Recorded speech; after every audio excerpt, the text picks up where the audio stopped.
Здравствуйте. Накануне 120 ветеранов локальных военных конфликтов, которые сейчас проживают в столице нашей республики, учредили свой совет. Об его поддержке уже заявили вчера же глава столичной администрации Илья Михальчук и городской военный комиссар Николай Висвала.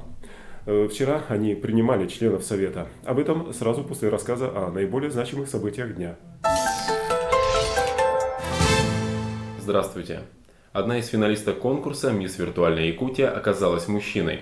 Оргкомитет конкурса «Мисс Виртуальная Якутия-2007» снял с участия Анжелу Адамову, под именем которой скрывался мужчина.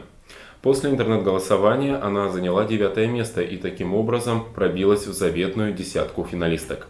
Освободившееся место оргкомитет предложил девушке, которая по сумме очков заняла 11-е место. Подстава-то ведь, строго говоря, в любом бы случае была раскрыта. Да, конечно, ведь по программе конкурса 10 финалисток 24 и 25 февраля должны принять участие в интерактивном шоу в одной из гостиниц Якутска. В его программе мастер-классы, фотосессии. Здесь следует напомнить, что «Мисс Виртуальная Якутия» проводится с 99 года. Да, и скандал подобный этому, по-моему, впервые произошел. Хотя мне кажется, что он даже не столько омрачит участников и организаторов этого конкурса, сколько, наоборот, придаст ему больше интереса, может быть, даже какую-то остроту. Депутаты Госсобрания накануне одобрили назначение ряда членов правительства. Речь идет о первом вице-премьере Геннадии Алексееве, простых заместителях председателя правительства Артуре Алексееве и Александре Власове, Аяле Степанове и Галине Данчиковой. И, добавлю, прокатили Василия Грабцевича на пост первого вице-премьера. При этом было такое ощущение, что депутаты сами не ожидали такого результата голосования. Да, скорее всего, я тоже так думаю, что сговора не было, просто каждый решил высказать свое мнение, и в результате получилось такое. Сегодня исполнился год инциденту с так называемыми консультантами Алроса у гостиницы «Полярная звезда». Напомним, что двое из них тогда были обвинены в сопротивлении сотрудникам милиции. Одного из них суд признал виновным и присудил штраф в размере 50 тысяч рублей. Сейчас это решение обжаловано. Дело второго консультанта оказалось пока в подвешенном состоянии. А между тем, по этому самому делу консультантов ведь пострадал и совершенно невинный человек. Я имею в виду Баира Дарбашкеева. В течение 1,5 лет, как он сам рассказывает, он содержался в следственном изоляторе, и все только для того, чтобы следователи могли получить от него сведения, компрометирующие тех самых консультантов. Я так понял, что ничего у них так и не вышло. В конце концов, они вынуждены были его выпустить на свободу. Теперь Дарбашкеев ищет, так сказать, правды в этой жизни, и пока ему удалось найти ее только в лице уполномоченного по правам человека в нашей республике Федоры Захаровой.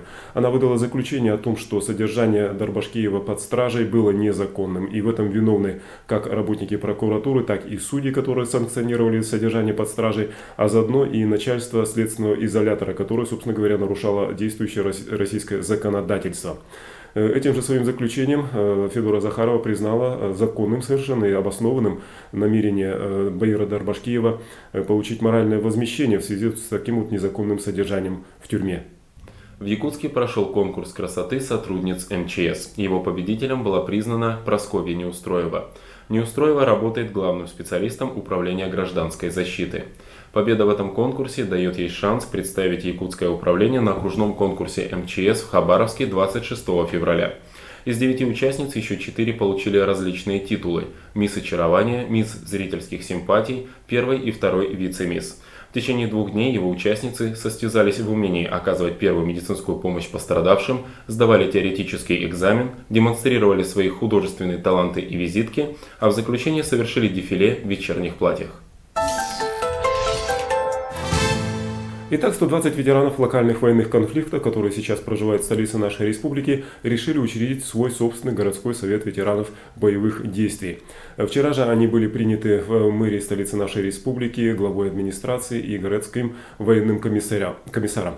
На эту встречу были приглашены, надо сказать, и старшеклассники из военно-патриотических объединений, а также ряда школ столицы республики.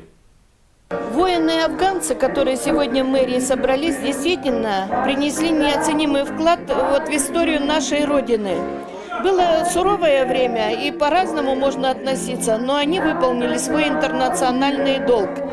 И знаете, сегодня в зале, когда собирались с мальчишками и с девчонками из военно-патриотических клубов, они друг на друга как-то посмотрели и решили вместе работать. Это первое.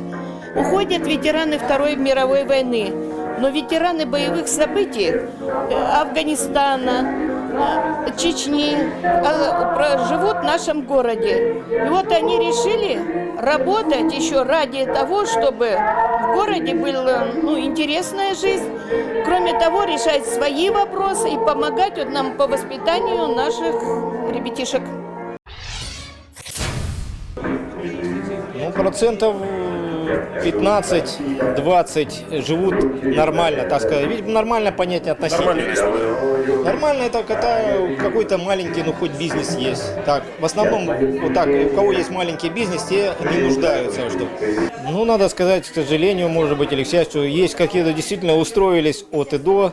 Сказать, у них коммерсанты хорошие, возможности финансовые, они рвутся во власть, но они с нами не дружат.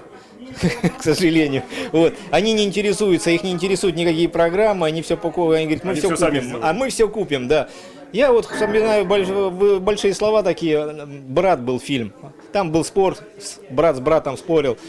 Один говорит, все решают деньги, власть, это, то есть все самое сильное это деньги. А другой говорил, нет, правда победит. К сожалению, вот я на своем веку убедился, что обратно не как в фильме, то есть деньги решают все. То есть у кого есть деньги, он и в Госдуму проходит, он и становится депутатом, у него все хорошо. И правда, сколько не добивайся, только сообща мы попытаемся сейчас что-то решить, свои проблемы. Мы не беремся о многом, что мы что-то там сделаем большое, но сообща, я думаю, хоть что-то мы решим, и все. Некоторые уже полные, как говорится, спившиеся и, так сказать, деградированные, процентов, может, 5, вот таких вот, которые... мы теряем людей сейчас чуть ли не 2 человека в год, то есть нас вообще мало, и у нас вообще не останется никак, нас же не как ветераны Великой Отечественной, нас не тысячи, нас вообще мало. Вот, 120 человек в городе. И, к сожалению, мы не хотим ждать вот так долго, 70 лет, чтобы кто-то что-то для нас решил. И сейчас я вот, если золотые слова мэра, Илья Филиппович сказал, под лежачий камень вода не течет. Приходите, предлагайте. Вот если мы дельно предложим предложение, нам откажут, тогда жалуйтесь, обвиняйте нас. Но мы должны сейчас вот предлагать и городу, и республике именно деловые предложения. Мы люди уже взрослые, прошедшие и бизнес, и разорывшиеся, и опять поднявшиеся, объединились все вместе, чеченцы, афганцы, решать общую задачу. Все.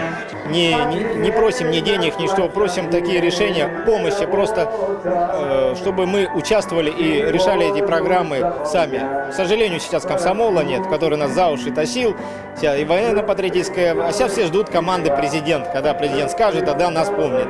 Вот мы сейчас заявили о себе, собрались, сами проявили инициативу и, надеюсь, что получили взаимопонимание. А что за проблемы это?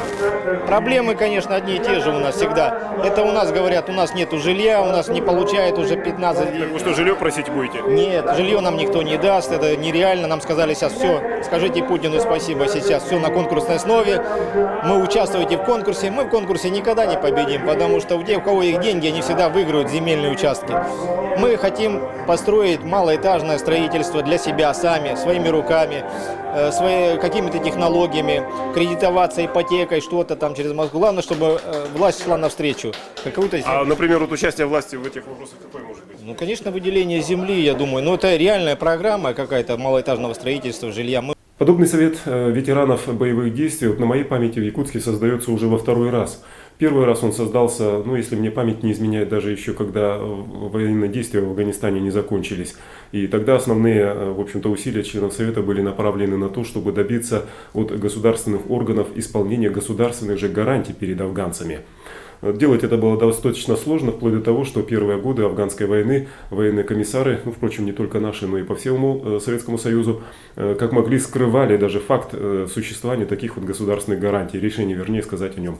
Впрочем, когда эта тайна и раскрылась, мало кому из афганцев что попало, что досталось, вернее сказать, большинство из них так и остались при своем интересе. Новый совет ветеранов боевых действий создается в новых условиях, когда никто никому ничего даром делать просто так не станет. Насколько живучей окажется 2-я версия городского совета ветеранов боевых действий, покажет время. На сегодня все. До свидания.